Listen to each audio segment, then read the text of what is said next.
जय सिया राम, जय भवानी, हर हर महादेव। नमस्कार, मैं सुभाष बंशीधर वत्स आप सबका अपना यूट्यूब चैनल अमृतम टीवी में सहृदय स्वागत करता हूं, अभिनंदन करता हूं। आज का हमारा विषय वीडियो है गौ माता के ऊपर कि गौ माता की सेवा करने से क्या पुण्य मिलता है, क्या लाभ होते हैं, तथा जितनी भी जो 33 कोटि देवी देवता है वह गौ माता के शरीर में रोम रोम में निवास क्यों करती है। तो आइए, एक प्रचलित कथा है कि महाभारत महाकाव्य की रचना जब व्यास जी महाराज ने किया तो उसके अनुशासन पर्व काल में तब भीष्म पितामह बताने लगे कि हे युधिष्ठिर महाराज, गौ समुद्र का जब मंथन किया गया तो उसमें से 14 रत्न जो निकले, उसमें 14 रत्नों में से 2 रत्न मानवों को मिला। 2 रत्नों में से एक रत्न शंख है, जो पहले तो हर घर बजती थी, आज बहुत कम घर बजने लग गई है।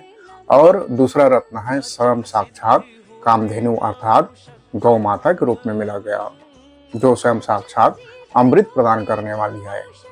तो युधिष्ठिर महाराज ने बताया कि हे भीष्म, हरिओम। भीष्म पितामह ने बताया कि हे युधिष्ठिर महाराज, जो अगर गौ का सेवा तो ना कर सके, अगर सिर्फ उसका स्पर्श भी कर सके, स्पर्श भी कर दे, जो सेवा ना करके अगर गौ माता का स्पर्श भी कर ले, उसको भी पुण्य की प्राप्ति होती है। देखिए युधिष्ठिर, जब देह को छोड़ करके आत्मा जब जाती है मृत्युलोक में, मृत्युलोक से छोड़ करके जब आत्मा निकलती है तो यमराज के यमदूत आत्मा को कैद करके, आत्मा को बंधन बना करके नरक में ले जाते हैं। और नरक में ले जाते हुए उसे सैकड़ों दंड देते हैं। सैकड़ों दंडित करते हुए उसी नरक में वैतरणी नाम की नदी है, जो रक्त, पिभ, मांस, हड्डियों से भरा हुआ है, जो एकदम दुर्गंध युक्त है। उसी नदी में, जो सैकड़ों योजन है वो नदी, उसी नदी में ले जा करके ये जो पापी जो जीव रहते हैं उस जीव को फेंक देते हैं। और जो गौ माता का स्पर्श भी किए रहते हैं अच्छे मन से, अच्छे भाव से, अच्छी उनकी सेवा किए रहते हैं, उस सेवा के प्रभाव से गौ माता उसी वैतरणी नदी से उसको पार करा देती है, शीघ्रातिशीघ्र पार करा देती है। तो इतना अनुशासन काल के पर्व में भीष्म पितामह ने युधिष्ठिर महाराज को यह कथा सुनाई थी। तथा हमारे बाल कृष्ण भगवान का नाम गोविंद गौ की सेवा करने से ही पड़ा। एक दिन क्या हुआ कि हमारे नन्हे मुन्ने भगवान श्री कृष्णचंद्र जी महाराज छोटे बालक के रूप में बोले कि मैया, अब हम हो गए बड़े, तो अब हम चराने जाएंगे गैया। तो माता यशोदा ने कहा कि हे पुत्र, हे लाल, तुम भी छोटे हो, अभी देखो गैया कितनी बड़ी बड़ी हैं और तुम्हारा हाथ भी छोटा है, गैया बड़ी बड़ी हैं, इसलिए तुम अभी गैया चराने ना जाओ। तब भगवान ने कहा कि नहीं, हम गैया चराने जाना है हमको, मतलब जाना है। और भगवान श्री कृष्ण रोने लगे, व्याकुल होने लगे। इस पर माता यशोदा व्याकुल हो उठी और ऋषि वशिष्ठ, हरिओम, ऋषि सांडिल्य से पूछे यशोदा मैया के हे ऋषिवर, मेरे लाला का गैया चराने का मुहूर्त आप देख करके बताइए। तब वशिष्ठ महाराज, हरिओम, तब सांडिल्य महाराज ने बताया कि हे माँ यशोदा, ये इनका रोना ही इनका शुभ मुहूर्त है, इसलिए इनको आज ही के आज गैया चराने इनको भेज दीजिए। माता यशोदा ठीक समझी और अपने लाला को तैयार करने लगी। पीत पीतांबर, धोती, हार कंकड़, पतले पतले हार कंकड़ पहनाने लगी, मोर मुकुट सजाने लगी और हाथ में एक ठो डंडा पकड़ा दी। डंडा पकड़ाने के बाद भगवान के जो पैर थे वह कोमल कोमल पैर हैं। तो माता यशोदा सोचने लगी कि कहीं मेरे लाला के पैर में कांटे ना चुभ जाए, इसलिए उनको चरण पादुका देने लगी। तब भगवान सोचने लगे कि हे माँ, ये चरण पादुका मेरे लिए, मेरे पैर पे किस लिए? ये चरण पादुका मेरे पैर में किस लिए माँ? तब यशोदा मैया बोली कि हे पुत्र, हे लाला, तुम अभी छोटे बच्चे हो, तुम्हारी जो पैर है वह कोमल कोमल पंखुड़ी की तरह है। कहीं तुम गैया चराने जाओगे और अगर तुमको कांटा लग गया तो तुमको दर्द होगा, तुम रोओगे, वहां कौन सुनेगा तुम्हारी रोने की आवाज? इसलिए हे लाला, तुम ये चरण पादुका बनाओ, तुम ये चरण पादुका पहनो। तब जा करके भगवान श्री कृष्ण गिनने लगे। 6 गैया थी, 6 गैया के चारों पैर को गिनने लगी कि 1 2 3 4, 1 2 3 4, 1 2 3 4, तो 6 चौक 24। तो हे माँ, इनके लिए भी चरण पादुका बनाओ, अगर गैया को भी कांटा लग गया तो वो भी रोएंगी, इसलिए इनके लिए भी कृपा करके आप चरण पादुका बनाओ और उनको पहनाओ ताकि उनको भी कांटा न लगे।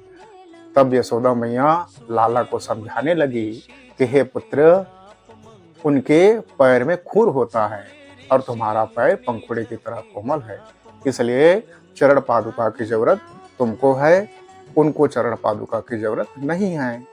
तब माता यशोदा से लाला कहने लगे कि नहीं माँ, उनको भी अगर कांटे लग गए तो वो भी तो रोएंगे, वो भी तो चिल्लाएंगे, आखिर हमारे जैसे वो भी तो हैं। तब माता यशोदा कहीं कि हे लाला, लाला, ये जो गैया जो दिख रही है ना, ये जानवर होते हैं और जानवर में खुर होता है पैर में, जानवरों के पैर में खुर होता है, इसलिए जानवरों को चरण पादुका की आवश्यकता नहीं होती। इतना ही जब सुने भगवान श्री कृष्ण फूट फूट कर रोने लगे, फूट फूट कर रोने लगे, फूट फूट कर रोने लगे। जब नंद बाबा यह बात सुने तो नंद बाबा ने आकर के कहा कि हे लाला, क्यों रो रहे हो? तब माता यशोदा ने कहा कि हे, मैं तो इतना ही बोली थी कि जानवर के खुर होते हैं और इनकी, इसके देखो आप, इसके तो पैर पंखुड़ी की तरह है, ये चरण पादुका खड़ाव पहन के जाए, गैया चराने जाना है तो। तब लाला कहने लगे कि मैया, ये जानवर नहीं है, गैया हमारी स्वयं माता है तथा ये हमारी जननी है, इसीलिए आज के बाद हे माँ, आप कभी भी गौ को जानवर नहीं कहना, हमेशा आप गौ को माता ही कहना। जिनका मैं दूध पी के आज इतना बड़ा हुआ हूँ, आप उनको कैसे जानवर बोल सकते हैं मैया? इस तरह से लाला यशोदा मैया के बीच में कथा हुई और उस दिन से यशोदा मैया भी गैया को मैया कहकर पुकारने लगी। इतना ही कथा नहीं है, एक और कथा के बारे में जानते हैं कि पाप पुण्य का कर्म, जब जो गैया की सेवा करते हैं, जो गौ की सेवा करते हैं, आज वर्तमान तो बछड़ों की अपने माँ के प्रति जितना रंभानी की आवाज सुनाई नहीं पड़ती, उससे कई ज्यादा आवाज क्रंदनों की आवाज सुनाई पड़ती है। कितने कटेरों में गैया काटी जाती है। आज ऐसी स्थिति हमारे गौ माता की हो गई है। बहुत सारे गौशाला, उनको सुरक्षित करने के लिए बहुत सारे गौशाला बनाए गए हैं। गौ सेवा आयोग बनाया गया है, जिसमें बहुत सारे हमारे भाई जी लोग, हमारे संत समागम, हमारे भारतवर्ष के जितने भी संत हैं, जितने भी संत धर्मों से जुड़े हैं, हिंदू धर्म से जुड़े हैं, वह सब गौ माता का सेवा कर रहे हैं। उन सबको मेरा सहृदय प्रणाम है, उन सबको मैं सहृदय प्रणाम करता हूँ। ऐसे दिन हम जानते हैं कि पीपल के पेड़ पर जल चढ़ाने तथा कुत्ते को रोटी खिलाने तथा गौ माता को रोटी खिलाने से कितना बड़ा पुण्य का भागी बनना पड़ता है, अथवा कितने बड़े पापी का भी पाप मुक्त हो जाता है। तो कथा यह कहती है मेरे मित्रों कि एक समय की बात है, एक व्यक्ति का नाम गोपाल था। वह अपने जमाने में इतना ज्यादा दुर्व्यचारी था, दुर्व्यसनी था कि जुआ खेलता वही, नशा में वही, तथा गैर स्त्रियों के साथ उनको लालच देकर के स्त्री समागम वही करता था। अन्य अत्याचारी कुकर्मों से उसका जवानी का जो जीवन है भरा पड़ा हुआ था। एक बार क्या हुआ कि जब उसकी जवानी बीत गई, उसके बाप दादा की जितने भी पैसा थे जुआ में वो हार गया, अपना भी सारा का सारा धन वह जुए में हार गया। और जब वह उसकी जवानी समाप्त हो गई, बुढ़ापे की जब समय आया, तब जितने भी नगर के वासी थे, सब नगर के वासी उसके कुकृत्यों को जानते थे, उसको मंदिर में प्रवेश करने नहीं देते थे। तो मंदिर के बाहर ही वह एक छोटा सा झोपड़ी बना के रहा करता था। एक दिन क्या हुआ, वह गोपाल नाम का जो व्यक्ति है, पीपल के पेड़ के वृक्ष के नीचे जाकर के बैठा तथा पीपल के पेड़ के जब पत्ते हिलने लगे तो ठंडी हवाएं चलने लगी। जब ठंडी हवाएं चलने लगी तो उसी पेड़ के प्रभाव से, पीपल के वृक्ष के प्रभाव से उसके अंतर्मन में ज्ञान हुआ कि क्यों ना आज के बाद अगर मैं इसकी ठंडी हवा का लुत्फ ले रहा हूँ या मुझे आनंद दे रही है, तो क्यों ना आज से मैं इसमें पानी देना शुरू करूँ। तब वो अपने धीरे धीरे करके प्रतिदिन वह पीपल के वृक्ष में पानी चढ़ाया करता था। सुबह उठता, नहाता धोता, एक लोटे पानी ले जा करके पीपल के वृक्ष में पानी डालता। दिन प्रतिदिन वह ऐसा करने लगा। उसके बाद उसका रोज का माध्यम यही बन गया, दिनचर्या यही बन गई। एक दिन ऐसा हुआ कि एक गौ माता का जो मालिक था, तो वो गौ एकदम सूख गई थी, एकदम से भूख से व्याकुल हो उठी। उसके कुटिया के सामने आई और देख करके अश्रु भरी निगाहों से गोपाल को देखने लगी। जैसे ही गोपाल को देखने लगी तो गोपाल समझ गया कि इसके मालिक ने जरूर इस गैया को छोड़ दिया, इसलिए यह गैया मेरे पास चली आई है। तो अपना जो भी बनता, जैसे भी बनता, अपने के हिस्से से गौ माता को भी खाने को देती तथा जहाँ जहाँ उसका लगा हुआ था, गौ माता को लग दिया था, चोट आई थी, उस चोटे पर वह मरहम पट्टी करने लगा और गौ माता के रहने के लिए अपने कुटिया के किनारे एक सुंदर सा स्थान बना के दे दिया। गौ माता वहाँ रहने लगी। प्रतिदिन दिनचर्या ये भी बन गया कि सूर्य सबसे पहले गोपाल नाम का जो व्यक्ति है स्नान करता, स्नान करने के बाद पीपल के वृक्ष में जल अर्पण करता, पीपल के वृक्ष में जल अर्पण करने के बाद गौ माता को अपने हिस्से में से रोटी खिलाता। एक दिन हुआ क्या कि पीपल का वृक्ष का सेवा तो कर ही रहा था, गौ माता की सेवा कर ही रहा था, इतने में एक कुत्ता वहां चला आया, जिस कुत्ते को बहुत सारी चोटें आई हुई थी। कुत्ता जब देखा गोपाल को तो एक गह भरी आंखों से देखने लगा कुत्ता जो है। तब गोपाल भी समझ गया कि यह जरूर खाने की खोज में इतना सूख गया है और भूख के नाम से तड़प रहा है। गोपाल जो है उस कुत्ते का भी सेवा करने लगा, उसकी चोटें में मरहम पट्टी करने लगा और उसको भी जितना उससे हो पाता, जितना बन पाता, अपने हिस्से में से उसको भी रोटी देने लगा, उसको भी खाना खिलाने लगा। कुत्ता आया, खाया, पानी पिया, चला गया। कुत्ता भी वैसे रोज करता, आता, गोपाल से खाना खाता, पानी पीता और चला जाता, गौ माता की सेवा करने लगा।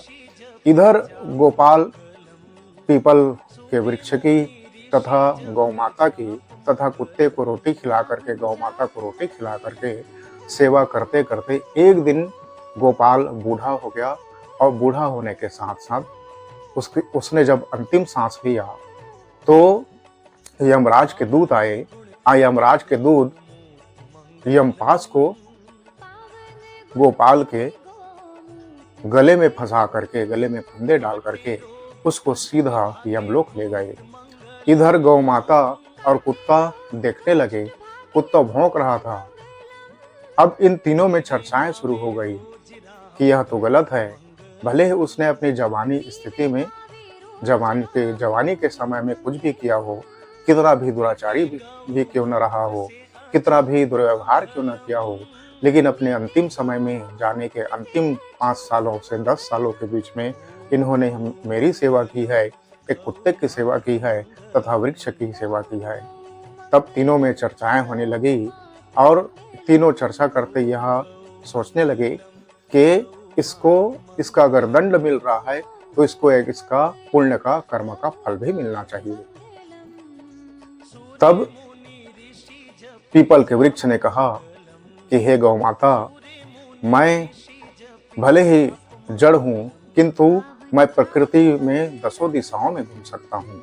मेरे अंदर एक ऐसी जगह है, मेरे अंदर एक ऐसा गुप्त स्थान है जिससे आप सीधा स्वर्गलोक को जा सकते हैं।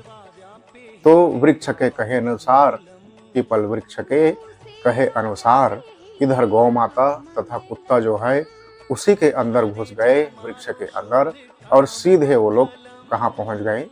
स्वर्गलोक। इधर जो गोपाल जो है, गोपाल जब पहुंचा सीधा नरक में, गोपाल जो है नरक यातना झेलते हुए पहुंच रहा था।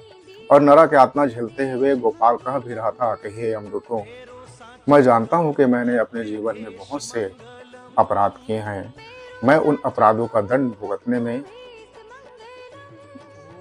मैं उन अपराधों का धन तो अवश्य भोगूंगा, क्योंकि मैंने अपने जीवन में कोई पुण्य कर्म नहीं किया है, ये मैं तो जानता हूँ। किंतु आप थोड़ी सी मुझ पर दया कीजिए, रहम कीजिए। तब यमदूत बोलते कि यमराज के दरबार में अभी तुझको ले जाया जाएगा, यमराज ही तेरे दया धर्म को निश्चित करेंगे कि तुझ पर दया करनी भी है कि नहीं करनी। इतने में जैसे ही यमराज के दरबार में जब गोपाल को पेश किया गया, उसी समय एक दिव्य प्रकाश आई और दिव्य प्रकाश आने के साथ वह गौ माता तथा कुत्ता भी वहां मौजूद हो गए। अब यमराज जी ने आदेश दिया चित्रगुप्त को कि हे चित्रगुप्त, इनका बही खाता खोलो और देखो कि इसका पाप क्या का है और पुण्य क्या का है। तब चित्रगुप्त ने अपना डायरी उठाया और डायरी उठा करके देखने लगे और धर्मराज को बोलने लगे कि हे धर्मराज महात्मन, इसके तो पाप हजारों हैं किंतु पुण्य इसके बहुत कम हैं। तब यमराज ने आदेश दे दिया कि हे गोपाल, तुमको तुम्हारे पाप कर्मों का सजा अवश्य मिलेगा। सर्वप्रथम तुमको रक्त के नदी में ले जाया जाएगा, उसके बाद नुकीले पहाड़ों पर चढ़ाया जाएगा, उसके बाद तुम्हें खौलते तेल में डाला जाएगा। इतना सुनते ही गौ माता वहां बोल पड़ी कि हे धर्मराज महाराज, ठीक है, इसने अपने जवानी समय में जितने भी दुर्व्यवहार किए, जितने भी पाप कर्म किए, किंतु इसने अपने अंत समय में पुण्य का काम भी किया है। इसने पीपल के वृक्ष में प्रतिदिन जल अर्पण किया तथा हमको रोटी खिलाई तथा इस कुत्ते को भी रोटी खिलाई। कुत्ते ने भी हरिओम, कुत्ते ने भी यही जवाब दिया कि हे धर्मराज महाराज, हम दोनों अनाथ थे, हम अनाथों की इसने सेवा की है। इस पर उसी समय धर्मराज ने एक न सुनी तथा आदेश दिया यमदूतों को कि इनको अवश्य ही दंडित किया जाए। उसी समय नारद जी वहां पहुंचे और नारद जी ने बीड़ा बजा करके कहा कि हे धर्मराज महात्मन, अगर आपके दरबार में न्याय अन्याय हो रहा है तो न्याय अन्याय सिर्फ एक ही दृष्टिकोण से ना हो, दोनों दृष्टिकोण से आपके घर में न्याय अन्याय होने चाहिए। आप एक तरह से देखें तो इन्होंने सर्वप्रथम, ठीक है, अपने जवानी के समय में दुर्व्यवहार किया, कुख्यात प्रभावी था, कुछ भी गलत काम किया, कोई भी गलत अपने जवानी के समय में कोई भी गलत काम, चाहे कोई भी कुकर्म, बुरे कर्म क्यों न क्यों हो, किंतु अपने अंतिम समय में इसने पीपल वृक्ष की पूजा की। जल चढ़ाने से स्वयं साक्षात पीपल वृक्ष की पूजा हो जाती है, तो इसने स्वयं साक्षात भगवान नारायण की सेवा की है तथा गौ माता को रोटी खिलाया, गौ माता की सेवा की। तो माना जाता है कि गौ माता के सेवा करने से 33 कोटि देवी देवताओं का सेवा स्वयं ही हो जाता है। इसलिए इसके पुण्यों का भी ध्यान रखते हुए आप धर्म कीजिए धर्मराज। तब नारद जी ने हरिओम धर्मराज जी ने फिर से चित्रगुप्त को कहा कि हे चित्रगुप्त, इसका पुण्य कितना है और पाप कितना है। तब धर्मराज हरिओम चित्रगुप्त ने कहा कि इसका पाप ज्यादा है महाराज, किंतु पुण्य कम है।